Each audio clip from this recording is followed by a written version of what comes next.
Comment économiser du temps quand on doit lancer une entreprise ou quand on a déjà une entreprise? Et ben voilà, c'est de la situation dans laquelle on se retrouve tous. Il y a un moment donné, du temps, on n'a que 24 heures dans une journée et 7 jours dans une semaine et une trentaine dans chaque mois, etc. et 365 par an. Et il y a un moment donné, on a besoin d'économiser du temps parce qu'on ne peut pas tout faire, parce que le temps est limité, qu'à un moment donné, toutes les actions ne rentrent pas dans ces cases de temps qui nous sont imparties. Alors quelques conseils pour pouvoir vous aider à économiser du temps, ou autrement dit avoir une gestion de son temps efficace, ou alors être efficace tout simplement. Alors le premier conseil que je peux vous donner, c'est faites simple. Souvent on va aller chercher dans la perfection, dans le truc parfait, la chose impeccable, etc. On s'attache à des petits détails qui nous font perdre un temps fou. Ça ne sert à rien. Si le petit détail supplémentaire qui vous prend 1 heure de plus à chaque fois ne vous rapporte pas en termes d'argent ou en termes de prospects, dans ce cas-là, si le montant de ce que ça vous rapporte n'est pas significatif, voire impressionnant ou extraordinaire, dans ce cas-là, ça ne sert à rien. Vous pouvez passer à autre chose. Ne soyez pas trop perfectionniste, restez sur une base simple mais efficace. Je le dis souvent, mais Coco Chanel disait que c'est lorsqu'on n'a plus rien à enlever dans une tenue qu'on a la tenue parfaite. Et ben dans vos actions, c'est exactement la même chose. Une fois que vous avez fait le minimum et que le surplus ne sert à rien, alors c'est pas la peine de le faire, ne perdez pas de temps, économisez votre temps à faire des choses qui soient efficaces et qui vous rapportent quelque chose.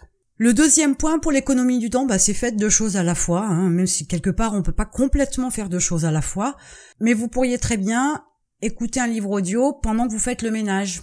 C'est une économie de temps, si vous passez 3 heures ou 4 heures à faire le ménage, eh bien vous pouvez toujours écouter 3 ou 4 heures d'un livre audio et ça va vous permettre, pendant que vous aurez des actions physiques complètement automatiques pour enlever la poussière, faire les sols, etc., votre cerveau, il n'a pas besoin de réfléchir à ça, mais il peut se concentrer sur ce qu'il entend. Donc ça peut être une économie de temps. Faites 2 choses à la fois. Quand vous allez faire du sport, c'est la même chose. Que vous alliez faire une demi-heure ou 3/4 d'heure ou 1 heure de course ou de marche rapide, c'est la même chose quand vous allez à la salle. C'est la même chose. Vous pouvez enfiler vos oreillettes et écouter quelque chose qui soit impactant, intéressant et qui vous apporte quelque chose, une information qui vous permette de vous améliorer. Et donc là aussi, vous allez économiser du temps. Ensuite, le 3e point, c'est déléguer. Aussi simple que ça puisse paraître, il y a des tâches qui prennent beaucoup de temps et pendant ce temps-là, vous ne faites rien qui vous rapporte de l'argent. Donc déléguez-le. Alors, comme je le disais tout à l'heure, du coup, si vous faites le ménage et que vous écoutez un livre audio en même temps, vous allez peut-être pas vouloir déléguer le ménage. Cela dit en passant, vous pourriez déléguer le ménage et aller faire du sport à la place. Bien évidemment, ce sera plus intéressant et ce sera surtout plus agréable, surtout si vous n'aimez pas faire le ménage.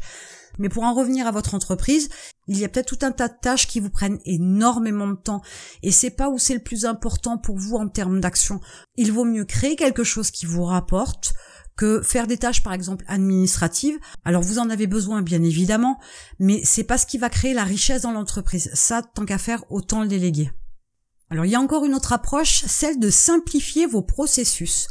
Toutes les actions que vous faites dans une journée, si vous deviez les détailler, les mettre à plat sur du papier et faire une liste complète des étapes les unes après les autres, peut-être que vous vous rendriez compte qu'il y a des étapes que vous pouvez sauter, ou il y a des étapes que vous pouvez faire différemment et qui vous prendront beaucoup moins de temps. Donc la simplification des processus vous permet aussi de faire des tâches beaucoup plus vite.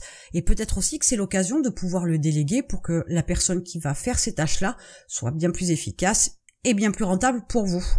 Et enfin, le dernier point, qui est ne faites que des choses qui vous rapportent quelque chose. Alors vous allez me dire que tout est important, mais bien évidemment tout est important. Entre créer une formation à vendre et modifier la charte graphique de votre site, pour moi il y a une marge énorme.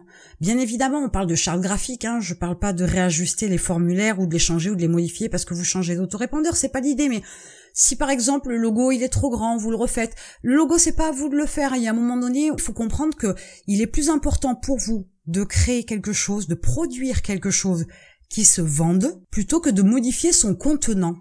Même si le contenant est important, c'est certain, mais il est quand même plus intéressant et plus rentable de créer un produit supplémentaire plutôt que de modifier le logo, par exemple. Jusqu'à présent, vous avez vendu avec le logo que vous aviez, c'est pas parce que vous allez le changer que du jour au lendemain, vous allez faire x10, ou du moins je le pense pas. Il est important aussi de concentrer votre temps pour pouvoir faire des choses qui vous rapportent. Et là où vous faites de l'économie de temps, c'est pas tant sur l'immédiat, c'est que vous allez donc générer plus d'argent. Et avec cet argent-là, vous allez pouvoir déléguer au maximum Et je dirais même que à tel point que vous pourriez n'avoir à travailler qu'1 heure par mois. Et du coup, vous allez économiser du temps parce que du coup, tout ce que vous ne faites pas, d'autres personnes vont le faire. Et donc, vous allez pouvoir profiter de la vie, profiter de votre temps pleinement et ne plus avoir à travailler 7 sur 7 et 15 heures par jour. L'économie de temps est autant à voir en termes de productivité, mais aussi en termes d'organisation. Et au-delà de ça, il faut prendre en considération aussi ce que vous voulez. Est-ce que votre but est de travailler 5 heures par jour et déléguer le reste pour pouvoir profiter par exemple d'amener vos enfants à l'école le matin et de les récupérer le soir? Ou est-ce que votre but c'est de partir tout le temps en voyage et de ne quasiment plus travailler? Est-ce que votre but c'est de créer d'autres entreprises, d'autres business?